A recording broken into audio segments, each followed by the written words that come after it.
आता एवढा काय जोक झाला ज्याचं मला एवढं हसायला आलं ते तुम्हाला पुढे सांगतेस, पण त्याच्या अगोदर ना संध्याकाळी गेली होती आमची इथली लाईट, आणि लाईटीची वाट बघता बघता ना 8:30 वाजून गेल्या, पण लाईट काय यायचं नाव घेत नव्हती. मग काय गॅसवरतीच ना दोन्ही भाज्या टाकून घेतल्या, नंतर पेटवली चूल. म्हणलं चुलीच्या आहे ना जाळाच्या उजेडात तरी ना आपल्याला बाहेर ना भाकरी करायचं दिसेल. इथे ताई भाकरी टाकून देत होत्या आणि मी आहे ना इथे चुलीवरती भाकरी भाजायचं काम करत होते. इथे आमच्या भाकरी तर करून झालेल्या होत्या. त्यानंतर ना बाटल्या इथे ना भरून ठेवायच्या होत्या, कारण कितीही बाटल्या भरून ठेवल्या तरी सुद्धा ना त्या कशा रिकाम्या होतात हेच समजत नाही, इतकं पाणी माणूस पितंय बरं का.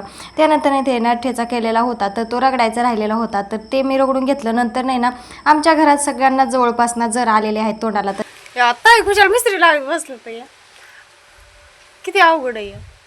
भाऊजीला म्हणू नका बरं का, हाणते काय. इथे बरोबर प्रँक करायला गेलो, पण त्यांना अगोदरच माहित होतं आम्ही इथे औषध लावून बसलेलो आहोत. त्यानंतर इथे जेवण केलं असतं पाची पाकवानच आहे ते. एवढं सगळं ताटात तर वाढून घेतलेलं आहे पाची पकवान, पण ना इतके जास्त तोंडाला जर आलेत ना मी फक्त चतकूर भाकर मोजून खाल्ली बरं का. तर चला मग आजचा ब्लॉग आवडला असेल तर व्हिडिओला लाईक करा, छानशी अशी कमेंट करा. Bye bye.